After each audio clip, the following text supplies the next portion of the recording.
Hello, children. Welcome back to another edition of, well, I guess we called it what? Flock of cock now? Just flock of seagulls and rooster? No Jimmy lately? Yeah, Jimmy, come back. We miss you. We do miss you. Yeah. I miss his knowledge because it's really just Jake knows the game and I'm just here with the microphone being an idiot. So I miss another voice in the room. And Ian too. I'd like to get Ian back on. Sorry, Ian. I should have gave you a shout before tonight so we could talk Spurs a little bit. How's El Paso? It's good. I'm finally healthy, sort of. Played literally got a positive test on like Sunday evening, and then Labor Day I got to play my first indoor game on that Monday, and couldn't really keep up with anybody. Didn't feel like out of breath, but just weak. I couldn't jump to things. Somebody about the same size as me kind of leaned into me and I had nothing for it, pretty much almost toppled over. So How old are you now? I am 35. 35. Yeah. You'll learn once you're 37. It just gets worse and worse from here. But yeah, so you positive, does that actually mean you don't have COVID? Oh, no. Yeah, I tested negative. Tested Yeah, negative. so Okay. didn't have it anymore. Yeah. Good. All right. I was like, oh, this guy tested positive Sunday. He's out there spewing germs Monday. Getting everybody sick, my defense mechanism. Yeah. So, all right. You want to get right into it? Talk. You guys had a huge match this weekend. Ended in 1-1 tie, which is pretty great. You played the Arse. So let's talk about it. A controversial 1-1 tie. Yeah. Go ahead. I said, yeah, a bit because Yeah, of the Rice red card, which we'll get into. Oof. So this one I was unable to wake up for. And I forgot to put my phone in airplane mode, so ended up just having to watch the replay when it came on to Peacock, watch the extended highlights in the replay. Overall, I think Arsenal is a really, really, really good team. And I think I don't think it was as like a lot of their fans are kind of making it out to be that they were just dominating us, from the beginning. And I don't from what I've seen, it didn't really seem that way to me. Obviously they got their goal quick. Havertz at 38. That guy just loves scoring against us. And kind of went into the half 1-0 down. And then the red card comes at 49 minutes in, pretty much right at the start of the second half. Declan Rice had received a red card or a yellow card at 42 minutes, I believe. And 49th minute, he got the red. Yeah. You guys, I watched a lot of the game because it was 7:30, the early game. That's like my favorite game on the East Coast. It's like the easiest game for me to watch, but I didn't think you guys were getting outplayed. I don't fuck Arsenal fans for saying that because I don't think it's true at all. Havertz did get the goal in the 38th, so it was the end of the first half, but I thought you guys had plenty of chances just like them in the first half, so I didn't think you were getting outplayed at all. Yeah, the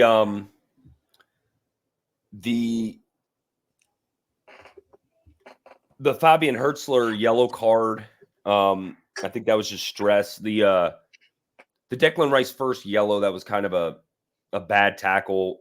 He kind of was acting the fool throughout the first half, which made the second yellow kind of make more sense to me. And we can kind of get into it now because I think we've reached that point. Is to put my like non-bias hat on, it was a little soft. It was, but the fact of the matter is he got gamed by a vet in Veltman. Like you got played. You have to be smarter than that. You can't be doing shit like that. Everyone out there saying, oh, the game's done this, the game's done that. Like Veltman just shithoused him and got what he wanted out of it. Like you could tell, like the minute Veltman saw him kind of move into that ball, he just like instant thought, just like, okay, I'm playing it, I'm going or whatever. Yeah, And it then worked. and you could see Rice's body language too. Like he goes down, oh, I'm in pain, I'm selling this. And I think it was Welbeck. Like, I think it looked to me like Welbeck went and grabbed the referee and brought him over. Like, yeah. And was explaining things. And then you see all of a sudden Rice's demeanor changes. Like he like slapped Veltman's hand away at first. And then he kind of hops up. And it almost looks like he's like trying to calm people down, like including Brighton players, where he's like, okay, like this is fine. This is fine. I'm okay. And then, the card comes out. And I understand Arsenal fans being upset about it, because if that happened to me, I'd be upset too. And then also sure. It just seems, I'm sure Liverpool fans felt this way as well on the years that they were the number 2 team to City. It has to be frustrating because everything has to be perfect. That's the whole problem with City in the league as they are in general, is like it literally has to be perfect. Since I've started watching the Prem, it's always been like 100-point winners, Yeah. which apparently wasn't the case. Even when Leicester won, what did they win on, like 82 points or something crazy low like that? So I'm not used to parity. I do kind of miss it. I feel bad for Arsenal fans a little, but yeah, douche move by a douche player. I was pretty happy to see him come off. I was just sad that you guys couldn't capitalize and get the win, which was so close. Like, you guys were just on the doorstep the entire second half. Oh, yeah. And then, like leading up, like past that, obviously 58th minute, João Pedro, that ball from Lewis Dunk. We were talking in the intro about the top 20 defenders being listed by 90 minutes and Lewis Dunk not being on there. The things that guy does as an offensive weapon as a center back is just insane. The guy is so good. That ball, like it wasn't like your normal high ball where it's super or long ball. It wasn't super high up. It just skimmed the grass and it just went, and it was just a piss missile, and it went right onto Minte's foot, who then dragged 2 world-class defenders on his back to get a shot off. Raya parries it, and João Pedro finishes it like that instant. That dude is super good. Minte, I think Minte deserves more credit for actually being able to get that shot off, because like I said, he was dragging those the 2 center backs, dragging them. And then Brighton kept going to work. We got to see Jorginho Ruder in this game, Pervis Estupiñán, Adingra being a super sub, like I said in past episodes, is just freaking awesome. Julio and Ciso got to see some game time as well. Probably should have got the win here. There were some near misses, I believe, at the end. But in that, I'm really, really happy. Yeah, I mean, a point away at the Emirates is not the Emirates. No, it is the Emirates. Yeah, the Emirates. Yeah, it's nice. I thought you guys deserved all 3. Would have liked to have seen it happen, but at the same time, it is nice to see you take points off of Arsenal. And Arsenal, like you said, has to be disappointed because they have to be perfect to beat City, which I'm so sick of. Like, I really, really wish City would have a down year, but I don't see it coming anytime soon. It'll be the year after Pep retires, and then they'll get right back to it. Hopefully. But now you see Liverpool coming in, and Arne Slot immediately looking like Jurgen at the helm, and then I'm sure Caleb's thrilled after this 3-0 drubbing of United. I don't know if you have any more thoughts on Brighton before you want to get into that. No, not really. Just to my Arsenal friends, take a deep breath. Shit happens. I don't think annoys me Partey floating around the midfield as another rapist that just kind of gets away with it scot-free too. Yeah. Oh yeah, that guy's rough. all things considered, obviously I don't have the rivalry with them like you do, but True. for the most part, they are a fun team to watch. I sort of like the Havertz reclamation project coming from Chelsea and then being successful at Arsenal. Yes. I mean, as one does. I always love a good Chelsea reclamation project. It's kind of one of my favorite subplots of the podcast for sure. Yeah, he's been pretty good for Arsenal, I guess. Yeah, I mean, a guy who didn't really have a position. People were kind of saying he was burnt, like he's not that good, and he's just kind of been reborn as a striker under Arteta, and that's been fun to see. Is Jesus hurt? I think so. He wasn't on the bench, so he's got to be hurt. Yeah, he's hurt, groin injury. Now, right? Yeah, groin injury. That's weird though, because they sold Nketiah off, who was a Brighton target. He ends up at Crystal Palace. Nketiah, I thought, was always really good for Arsenal. I didn't really understand why the fans were always dragging him. He was like their cup striker. I wanted him on Brighton bad. I thought he would fit in perfectly at Brighton, but he wanted to stay in London. It's also interesting to see Martinelli come off the bench, because every time I watch Martinelli, even though I hate their team, like, it's hard not to respect his game. He's very quick on the wing there. Yeah. Although I guess Trossard at this point's earned it because he just scores at will for them. Well, that reminds me of the last things I'll harp on this game. Two highlights for me was Mitoma nutmegging the shit out of Ben White, and then Veltman continuing his shit housing. Trossard tried to flop, got the call, or he did flop, he got the call, and Veltman kind of looks at the ref, throws his hands up, and then does like a fake flop thing backwards to his. What are you feeling from Trossard? Because it's a Brighton product. Yeah, he came from Brighton. Yeah, well, I don't know where he was originally. I think he came out of like a Belgian team. He's Belgian, so I wouldn't be surprised if he's. Yeah, he gets a run out with the Belgian national team, I think, pretty regularly. Although they never quite panned out, did they? No. Yeah, he's on there. He was on their Euro squad, I believe. But yeah, he's a Genk product. Genk. But he's a bit of a douche. I can understand why he got mad at Brighton, them bringing in the wingers that they did to try to, like Mitoma blew up, and there's just no room for you. Like, do you want to sit behind Mitoma? Because Mitoma's going to start every game. Yeah, so. But I mean, he's kind of like a revelation on Arsenal, right? Like last year, he was a super sub all the time and just getting in the game late and scoring constantly. It's very annoying. I find that he's got a punchable face to me. Yeah, he's a bit exaggerated. He was a stud for Brighton. I mean, that's why people wanted him. But yeah, like I said, like he was that good, but Mitoma was just better. And I think there's a lot of Arsenal fans out there that'll try to argue otherwise, but I mean, there's a reason why he wasn't starting over Mitoma. So here you guys sit 3 games in, like you've said, talking about the top of the table. You guys are third at 7 points, tied with Arsenal at 7 points. You got to be feeling pretty good. Like, do you have updated expectations at this point, or is it still kind of like the same as we talked about preseason? I think top 10 with the focus being on like a conference league spot.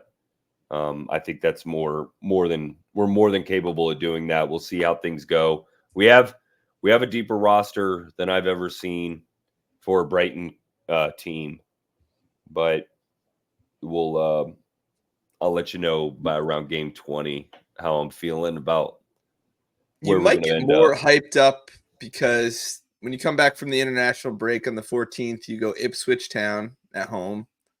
So you hope that's a win.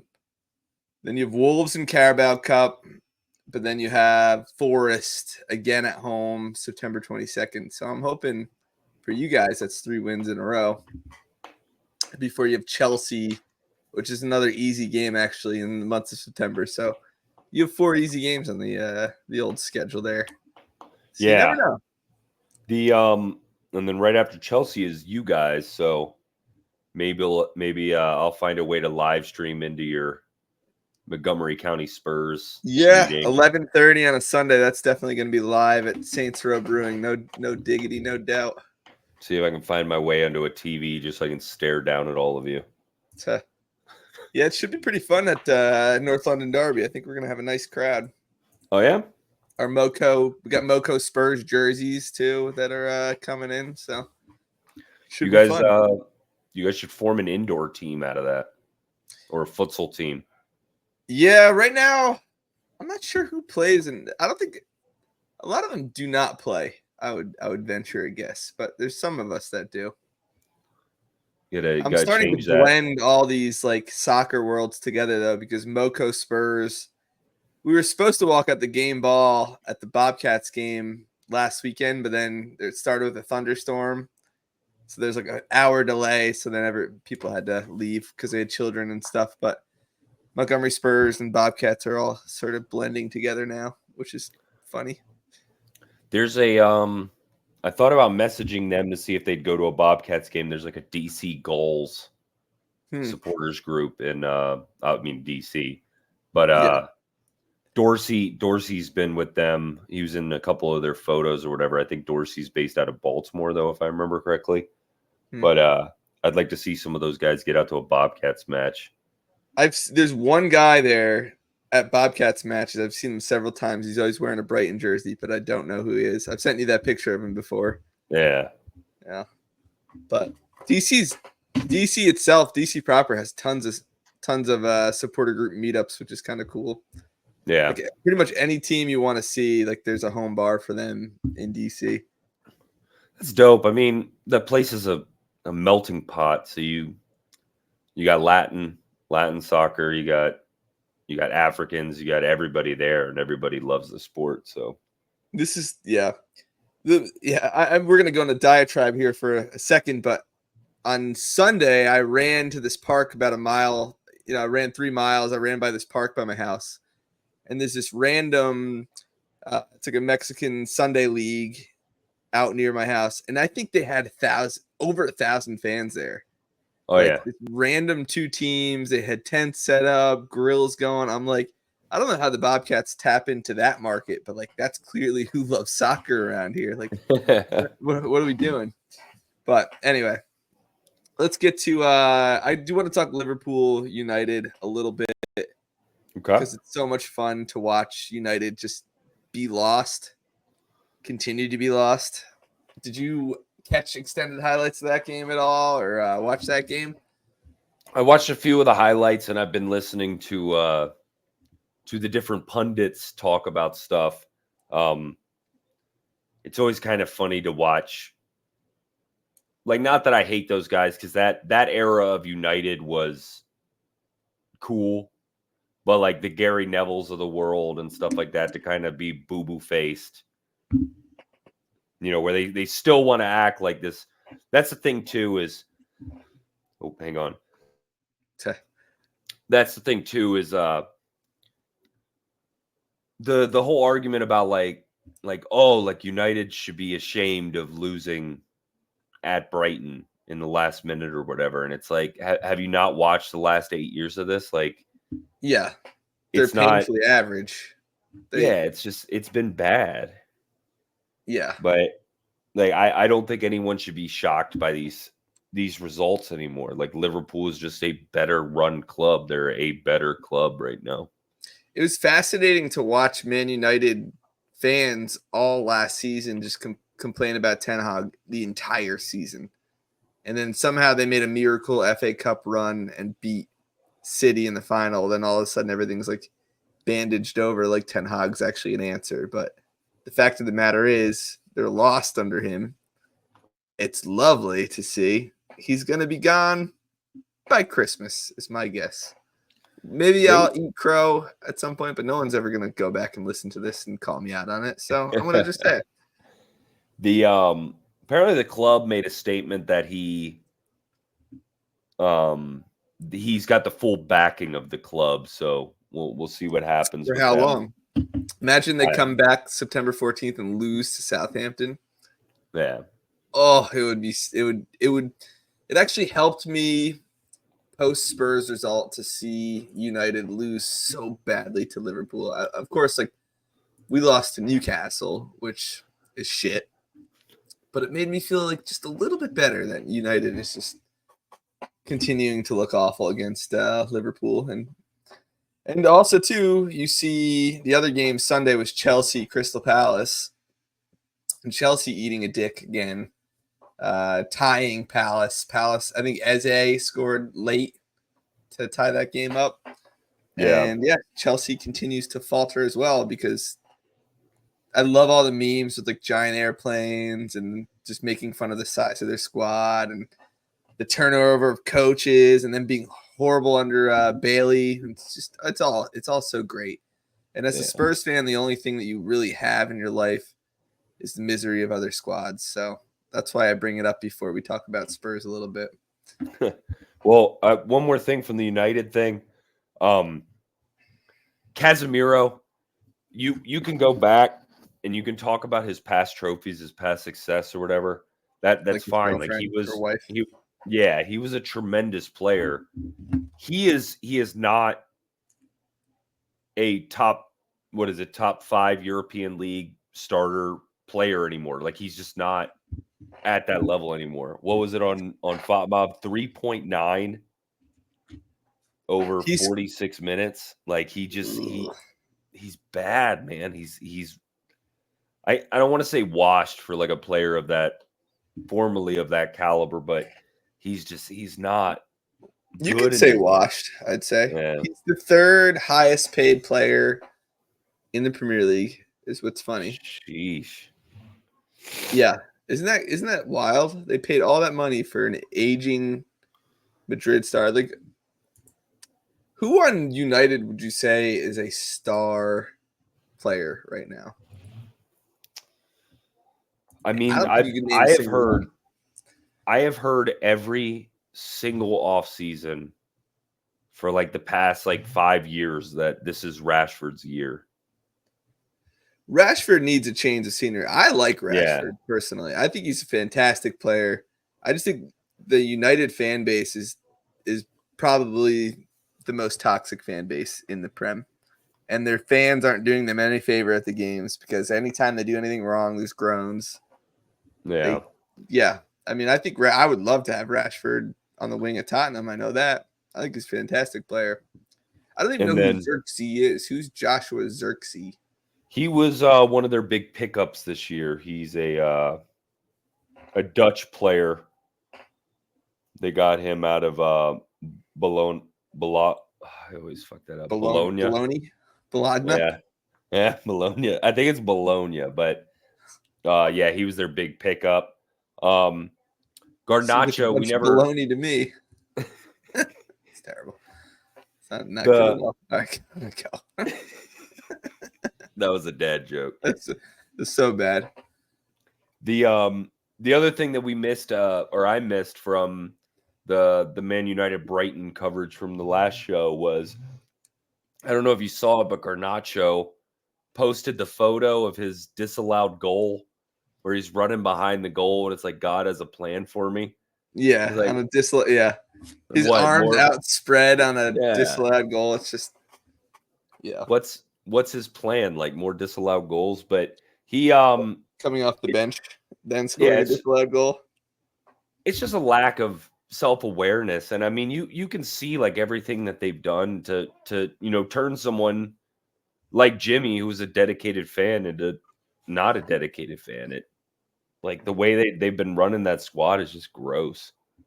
Yeah, it is gross because their city, they have as much net spend and they just don't get any final product. Although that being said, they did win an FA Cup last year, so maybe I should shut my trophyless hole. But I don't know. You can tell that it's kind of a joyless affair just watching them flounder, even for supporters. Speaking of joyless affairs, I think it's time we address the 2-1 Newcastle defeat. It was an early game Sunday and woke up very excited thinking, we've had a chance, but we haven't had very good results at St. James's Park lately. And this is kind of much the same. So Tottenham go out and dominate possession in the first half, look like the team on the front foot, team that's going to score. Don't, they're constantly getting into the final third and not creating that final ball in to get a goal. And who does it but Harvey Barnes does it in the 37th minute. Newcastle goes up. They go up 1-0, and then we see at the first half. Second half, we start off very bright. We get an own goal, kind of off of a Brennan Johnson hustle play, I'd call it. And we equalize 1-1, and then very much again, we look like we're going to be the ones to do it, break the deadlock. But instead, Isak puts one in the 78th minute. And then we never really we're just not getting good chances. I feel like it looks like a lot like De Zerbi to me, where we're dominating possession, time on the ball, and just not being able to score. I think some of that is because we don't have a striker, like an honest-to-goodness striker starting right now. Kulusevski started up top. Solanke's hurt, and Richarlison's hurt. And Solanke hadn't missed a game for Bournemouth in like several years, and then he comes to Tottenham, and of course he's hurt right away. So I don't know. Maybe it's a striker situation. Maybe it's Bissouma or not Bissouma, Madison. I didn't think he had a particularly good game. Like I thought last year he started the year on fire, but I don't know if he seems a little off this year so far. We're just not creating chances. So not whole lot of positives to say about the game in general. I mean, I wonder if we come back from break and if Tottenham don't start doing well, if you start hearing grumblings about Ainge. Like, I'm not quite there. It's so early in the season, 3 games in, so I'm trying not to be too harsh on them yet, but it is kind of disappointing to come out and see like that kind of performance where you're not generating shots on goal, which is what you need to win games. That's weird because, I mean, as usual, I'm going to tie it back to Locomotive. Like when we had an Ainge disciple as our coach here in El Paso, like we were losing, but we were losing 3-4. Like we were getting goals in that system. Yeah, I mean, we're coming off a 4-0 victory over Everton too. Yeah. They could have won the Newcastle game, so it wasn't like a complete disaster. And Newcastle, we were shitting on them a little last week, but maybe they are decent. It's a hard place to play away, so I don't want to go too I don't want to sound the alarms too much after that loss. But it is a little concerning because you shouldn't have hopes of winning the league as a Tottenham fan, but it's always there in the early season. Like you want to start off right. Yeah. But if we're not beating Newcastle on the road, like our next game is Arsenal at home. And like we've said, Arsenal looks great. We look terrible. No one's going into that game expecting a win in the North London derby, which is disappointing. I mean, as you said, though, that international break could work wonders for you guys. Get Richarlison back, get Solanke back. Dan de Ven, too. Yeah. Although Dragusin put in a pretty good shift, I thought, at center back next to Romero there in that last game. Yeah, I don't know. We'll see. It's early days, but I don't know. It seems like we're missing some firepower up top. I think Sonny is, sad to say, like still a world-class player, but maybe getting a little older. Is that fair to say at this point? I mean, 30. You can't really rely on him to just carry the squad offensively anymore. 32-year-old winger. Yeah, I mean that's kind of the end of winger life cycle, right? Yeah. So, yeah, you see our bench is fairly deep, but you have like Timo Werner going out there, who I like Timo, but he's not like a starting quality Premier League winger anymore. And then Brennan Johnson too. He strikes me as a hustle guy, but I don't think he's really, changing games for you at all. So I don't know. I'm a little worried about the Tottenham Hotspur all of a sudden, to be honest with you. We'll see. Yeah. I'm rooting for you guys. It's always fun Thanks, to see you man. guys do well. The I agree. maybe find a way to It could sneak be Harry worse. Kane back. We could be Everton. That is true. Let's get into that. Good God. Yes. See, like I said earlier, being a Tottenham fan, like I got sad talking about Tottenham, so now I just want to shift over to something more depressing, which is the Toffees, who blew a 2-0 lead So in the 87th minute. And how did you find out that this game was going on? Because I saw the posts from Roger from Men in Blazers, just Same. up 2-0. He's posted videos saying, oh, what is this? What is this I'm feeling? Is this joy? Is this joy? So I was like, you know what? I'm going to turn this on. And then it was just the most insane thing I've ever seen. Like what can you compare it to? Like, it's just, what's his name? Markel Fultz from the NBA. Like that level of short circuiting. Ben Simmons of the NBA. Like that level of short circuiting. Yeah, like the Yips club wide. Everton just forgot how to play football. Like they couldn't pass in the midfield. They couldn't link anything. And like they Bournemouth gets the first one in the 87th minute. And like you just kind of know, like, okay, shit, like another one is coming. And I don't then recognize a single name outside of Max Aarons on this Bournemouth squad. Just a quick aside. But yes, I agree. They grabbed the ball out of the goal real quick, and you could tell. I watched the extended highlights, but so I don't. Maybe I couldn't tell as well as you could watching the game, but you knew they were in trouble. Oh yeah. By the way, Kluivert for Bournemouth, he's the son of like a Dutch legend. Huh. Patrick Kluivert was his father. He's Justin Kluivert. He was on Valencia for a little bit. Gotcha. But yeah, like you could just see, like it just, like it fizzled out, and like to do that in front of your home fans, like at the last year at Goodison, and it's just like classic. I don't think there's any doubt that they're going down now. Like it just. There's some doubt still. It's still early. Right? Because they're 0-3, so 0 points. Yeah. -8 goal differential, but Leicester City in 15th only has 1 point, so it's still so early. And a possible PSR violation. Right, but did that get overturned this week or something? I think it was Leicester's. Like Leicester told the Premier League to go fuck themselves. Everton still has a PSR reduction coming. I think so. Really? I thought they were all done after last year, but I could definitely be wrong.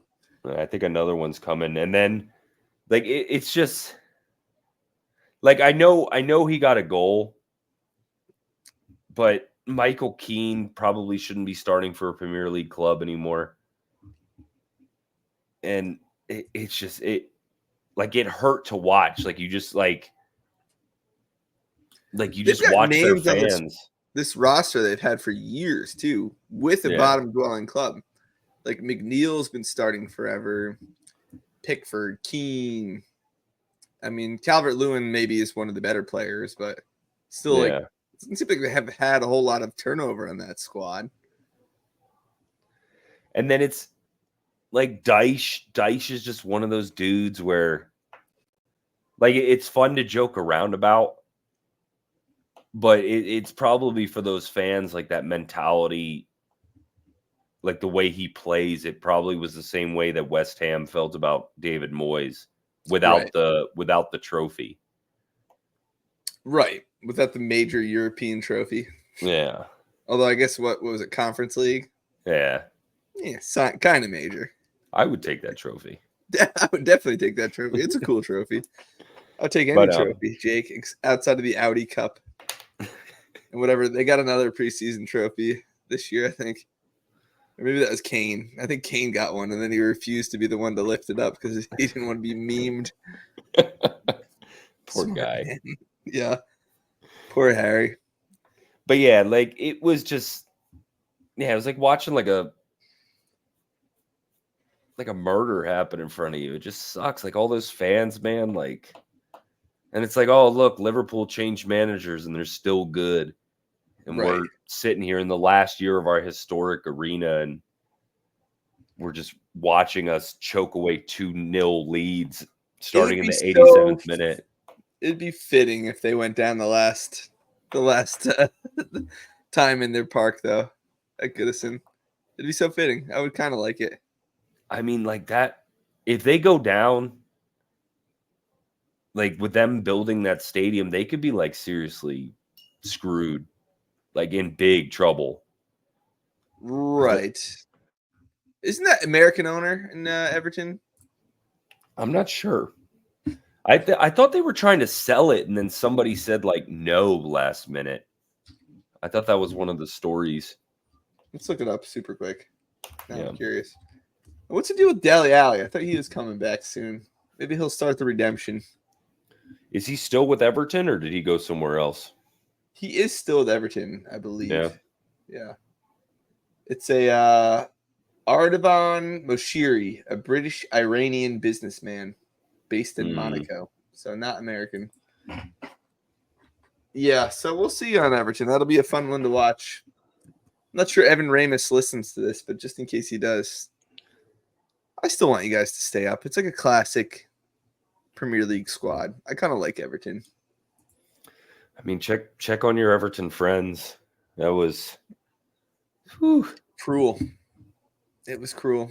They play Villa next away at Villa Park too, so I don't think it's going to get any easier for. Oh yeah, that's brutal. Any other table surprises for you thus far in the early going? Not really. 3 games in. Yeah, it's nice with like the health thing. Obviously, especially for you, like getting Solanke back and stuff like that. But as I said in the group chat, there's like I'm so hyped up. Like even off a 1-1 draw of Arsenal, I'm like, man, we're unbeaten. Like this is fucking sweet. Like here we go. And then I look and it's like international break. Yeah, it's a terrible. Why is it so quick? We need like 5 games before a single international break. Isn't there one in October too? Isn't it like 2 or 3 weeks and then another one? Yeah. Yeah, it's kind of a bummer. Yeah.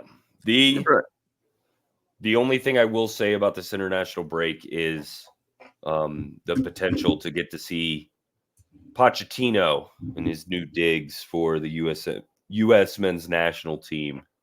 Are we going to get to see him? Still unannounced, but yeah, it seems like it's done and dusted. They're just trying to figure out final pieces. I hope. Imagine they don't get it over the line. Imagine. Oh, God. Or Chelsea and screws it up Then they somehow. bring in Berhalter as an interim coach, like Chelsea did with Lampard. God help us all. Right, go ahead. No, you go. Oh no, I was just gonna say, like, I guess we move on to roster talk with this the call ups. Yeah. Is there anybody you're really excited? I'm going through the names right now. Yeah, I mean, there's a lot of names that not a lot of names, but a few names I didn't recognize, which is pretty fun to see. The first is Marlon Fossey. That's got to be a name that I have never seen mentioned anywhere. So he plays in Belgium for Standard Liège. He's a right back, which we're obviously thin at right now with Dest's injury. And then who else is playing that right back? Scally. Did Scally make the squad? He did make the squad for Mönchengladbach. So who knows if Fossey will even see the field, but it is kind of interesting to see like a brand new name. Like I would have thought Reggie Cannon was on that list, or like God forbid DeAndre Yedlin gets another call back, but I could have seen that happen. Also to our striker situation, Balogun, Pepe, Sargent, and Haji Wright. How do you feel about that squad, that 4-pack? Like, who do you like out of there? I mean, if we're going with results like last year, or like club performance, I guess last year, I mean, you would kind of have to be Sargent and Wright, like the way they were playing towards the end of last year. I mean, being in the championship, whatever, that's still a tough league. Like those guys were playing really well. My hope is that Balogun gets his crap together and him and Pepe kind of rise above, because Pepe's still playing well, like in a super sub role, but the guy in front of him like isn't going to be What's his name? DeYoung unseated in by front of him. him. Yeah, He doesn't get much time at all. yeah. I always liked, we're well-known MLS haters on this show, is the truth, but I always liked Vasquez, who moved to Liga MX, kind of a big dude. Let's go back a second. Is Balogun getting a lot of time for Monaco in France? You know what? I'm not sure. Yeah, me neither. We'll look that up. We'll put a pin in that one. And then okay. You see Aronson come back as a forward now at Leeds in the Championship, which I think is a great spot for him right now to see if he can get back to some sort of form. Yeah, I think he's a super talented dude. What setup did Poch play? Like, what sort of formation did Poch play? He played a 4-3-3. Yeah. So more of the same. More of the same. Yeah. I think that's got to be the most popular formation in world football, right? Yeah, that, or what is it, 4-2-3-1. But the one thing that did shock me, not even like a who's coming, who's not coming thing, but I looked and saw Tim Ream, Charlotte FC. No, thank you. It's time to give it up. Yeah. He made a comment saying that nobody contacted the players before the Poch news. Like, he said some players were blindsided by that. I mean, it's like, it's too much of a good old boys club inside USMNT. I'm ready for like a little tough love. I'm honestly ready to see like young MLS players come in and challenge some of these guys that have just been on the squad middling for so many years. Like, I would even throw Tyler Adams, McKennie into that middling statement. Like, I want to see someone challenge. I don't want that to be like, this is going to be our starting lineup every single time. Like, we have 2 years until the World Cup, year and a half. Like, I want to see some competition. I don't want to see the same people goofing around on Instagram. Like, we need to see some actual progress, and we have not seen that, especially with that Copa America exit. So, like, who do we play? Canada this window? Yeah. We better crush them because they're talking a lot of shit lately. Yeah, I mean, I completely agree with you. Like, get someone in. Like, that's why, I mean, all jokes aside, like the Mourinho thing, like, it would have been fun because he would have come in and just straight up told these dudes, like, fuck you, I'm in charge. Like, yeah, we're going to play my way. I think Mourinho is a fantastic, like, knockout tournament coach. I think he would have been actually a pretty decent pick for USMNT. Well, you see there's like certain guys that like love him. Right. Like, there's guys that all the time. Yeah. Like, all the bad things you hear about him. I know Jimmy's not a fan of him, but like all the bad things you hear about him, there's still guys, like I believe Zlatan's one of them, where it's like, like this is the guy I wanted to play for. Harry loved him. Harry Kane had his best season under Mourinho. Yeah. I can't believe they did not give him the FA Cup final either. That was crazy. Or no, Carabao. It's Carabao Cup, but still. Yeah, I mean, who do you like in that midfield? Johnny Cardoso was interesting because he had Tottenham links for a little bit, but it seems to have settled down. I don't think we're going to see him at Tottenham anymore. And then Luca De La Torre. Go on, Cardoso. Oh no, I was gonna say, yeah, I think Johnny Cardoso might be Tyler Adams's replacement. I hope he is.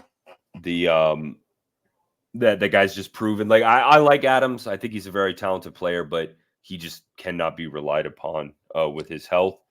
I think Johnny becomes healthy for USMNT and then falls apart at club. Yeah. Yeah. So yeah. I like De La Torre. I don't know a lot about Aiden Morris. Yunus Musa is always going to be my guy in that midfield. I'm just going to continue to believe in that dude. Because of Valencia. Valencia. Yeah. But you can just like he's good. He's a really good player. Good with the ball, Yeah. can break lines. I really like Strong. him. And he's playing in Milan where he's a sometimes starter, which is more than you can say for some of these guys. Gio Reyna. Yeah, the Gio Reyna thing, like I get that there's talent there, and I want him to do good. It's part of the good old boys thing I was saying. Yeah, it's Claudio Reyna, and he's just got that stain on him, and nobody wants him. Like that's the wildest part is like American fans, especially like the myopic ones that are like MLS guys, like the it's soccer not football crowd. Those are like the biggest Gio Reyna stands, and it blows my mind. Like I see this guy play in Europe, or I see this guy not play in Europe. Like he went to Nottingham Forest last year and just shit the bed. Like they just wouldn't play him. Field. Yeah.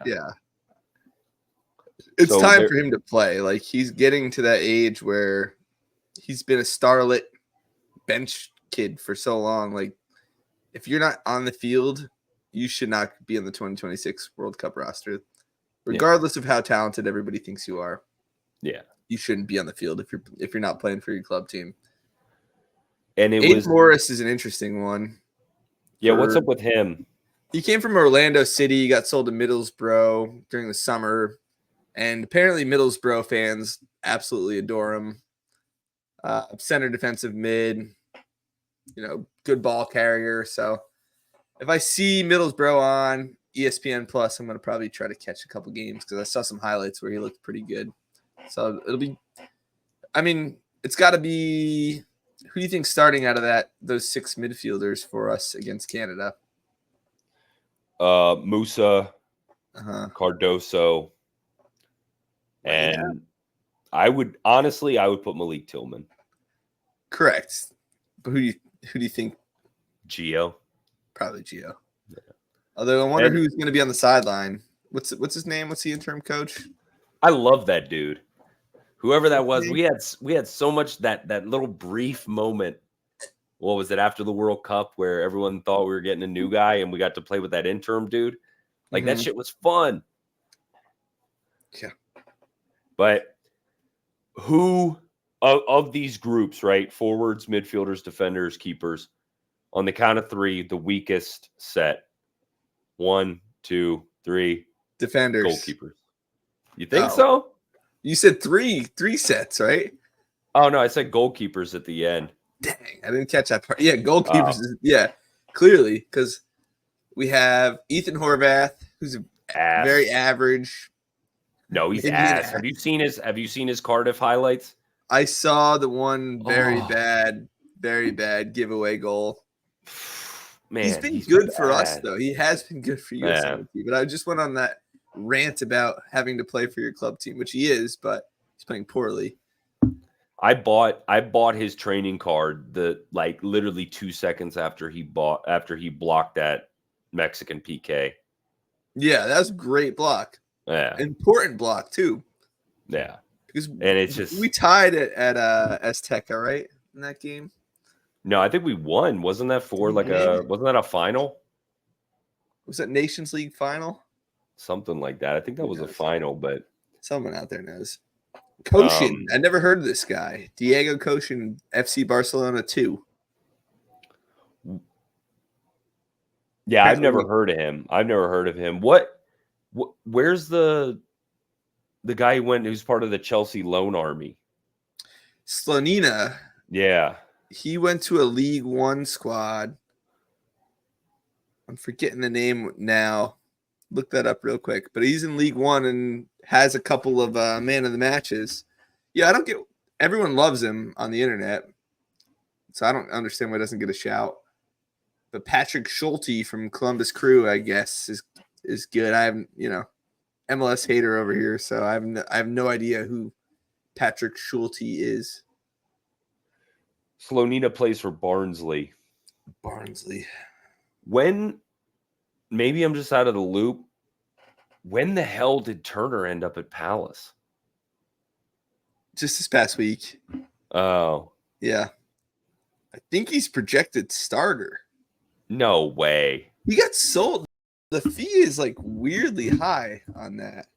Oh, I thought he was on loan. Is he not loaned? No, I think he got sold. Let's look this up. No, he's on loan. It's a loan. Yeah, loan. That's wild. Oh, Dean Henderson's the first choice keeper. He's going to sit on the bench at Palace. Yeah. Right? To Dean Yeah, Henderson? like that's another thing. Like, why are these guys agreeing to like go to the championship and get time? He should go to MLS and get time at this point. Yeah. Well, I was gonna say that about Gio too. Like Gio should go to MLS. Why not? If you're going to Yeah. get time on the field, you know, as a player, obviously as a fan, I hate MLS more than I should. But as a player, if that's where you're going to get time, then yes, go play there. Yeah. Although you're starting to see, you know, I think Schulte and Tim Ream are the only MLS guys on the squad. Yeah. Yeah. So That's- you're starting to see that. I'm gonna buy a Tim Ream Charlotte jersey. Don't do that. I really no, I will say this. I really did try to make an effort to like that squad. What, Charlotte? Oh, yeah, you're Yeah. from there. You're from Yeah, North so- Carolina, I forgot. And then I found out it's the same guy that owns the Panthers, and it was like, fuck you, I'm not giving you any money, you bozo. Yeah. I mean, David Tepper's a MLS, joke. Don Garber, closed system, billionaires owning all the teams. Although the Prem is broken too, if we're going to be honest, because all that oil money rolling through there, Man City winning every year. I don't know, Jake. I'm starting to think life's one big sham. Just kidding. But All not about the money. dollar bills, y'all. Yep. So All right. So who are we playing? Canada? Canada, New Zealand. That's what I was gonna ask is do you got a prediction for the two games? We're gonna lose to Canada on our home soil. Jesse Marsh is gonna do like a little dance at the 50-yard line. He's gonna hug John Buchanan, and Honor Alfonso Davies is gonna score within the first 5 minutes up the left-hand side against our boy Fossey, who's gonna get a random spot start, and then we're gonna stomp New Zealand 4-1, So and everyone's gonna be like, "That was a good window," even though we lost to Canada 3-1. What do you think? I think we draw versus Canada, new manager bounce. And then we pound out New Zealand. Pound them out. Do you think it's these friendlies? Do you think they're scared to put them in bigger stadiums? Like they're playing at the MLS stadiums for both of them. Kansas City's MLS and Cincinnati's MLS stadium. I mean, I don't know what they're ever doing with pricing and locations because they don't even sell out. They don't seem to sell out games because it's like $200 get-in price. Yeah, I mean, So, unless they play Mexico, and Right. then it's all Mexican fans.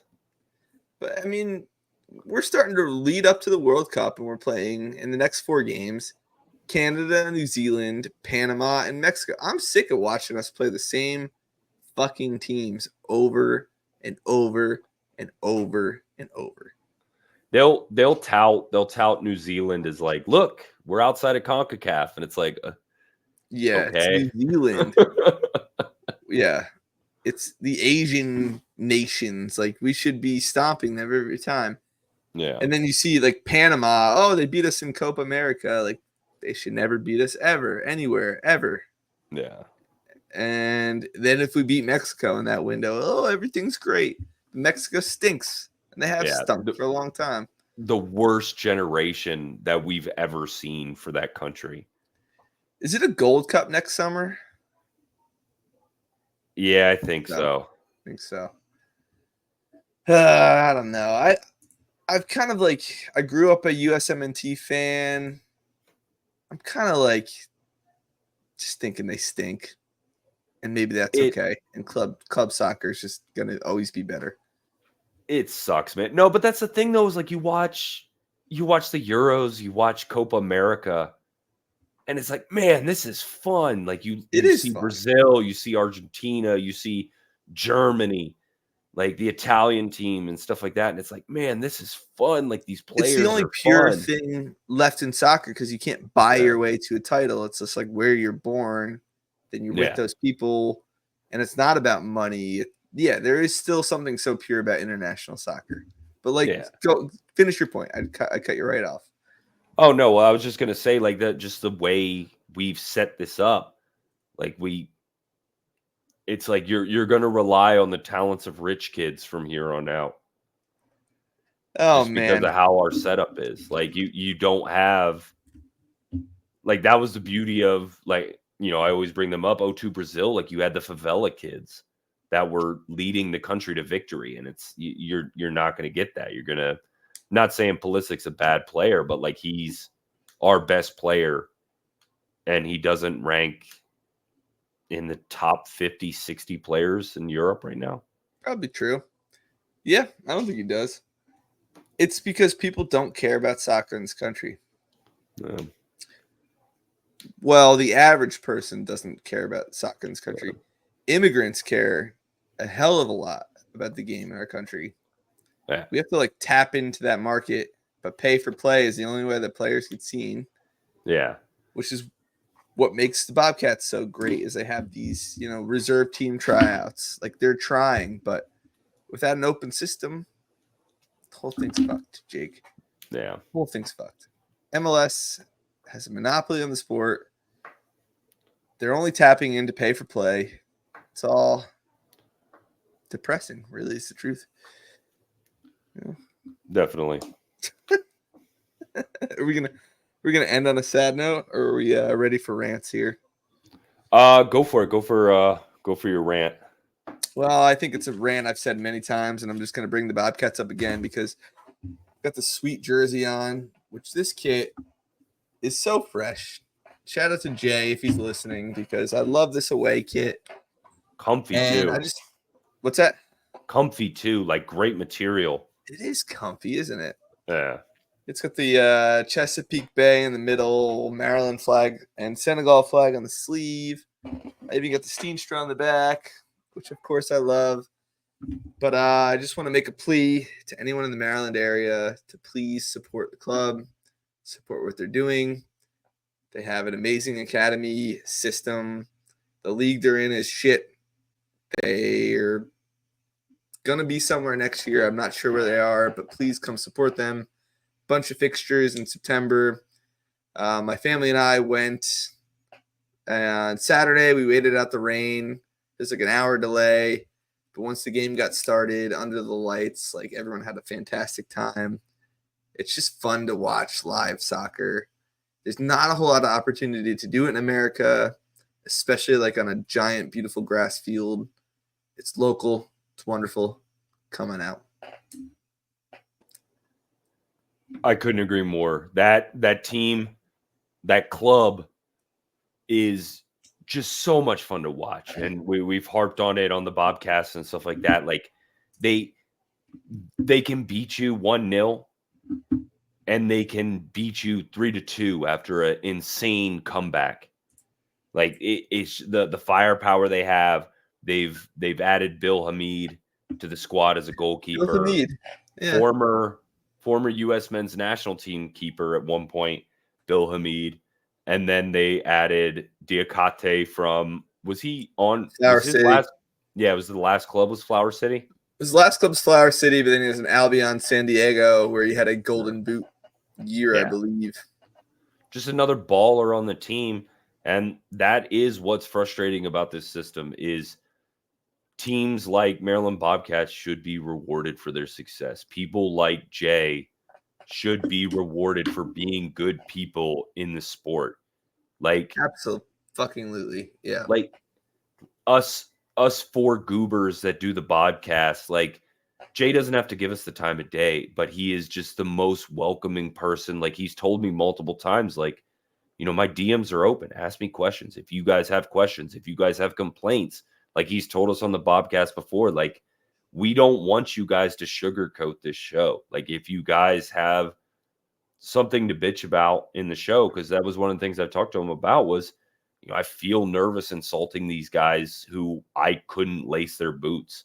Right. Like they're super, super talented players on this team. Like regardless of level, these guys are good players. Darwin Espinal is a phenomenal player, but Jay told us, like, if we do something wrong, Darwin's an MLS caliber player.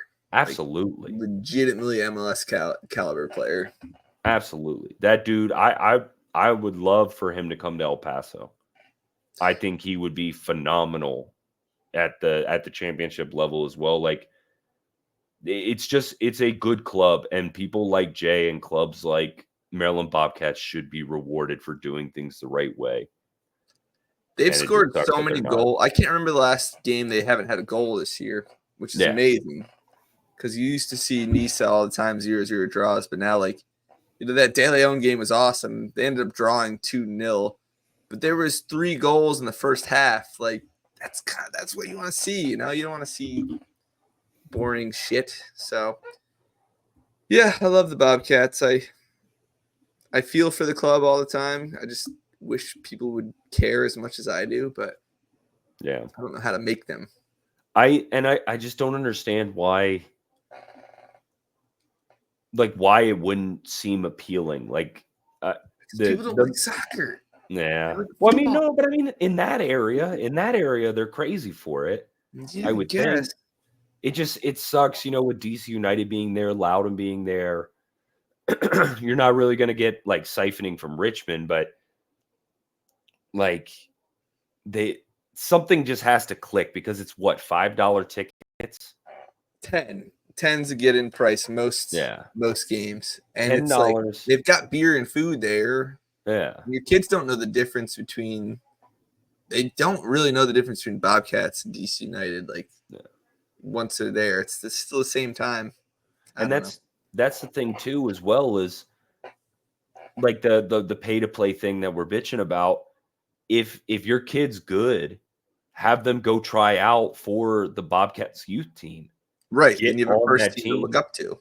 Yeah. And you're not paying out the ass to one of these, club guy, or like the traveling club teams or whatever, where, the focus might not be your kid. It's that guy making money. Like go try out for the Bobcats. And then, you have a pathway to pro.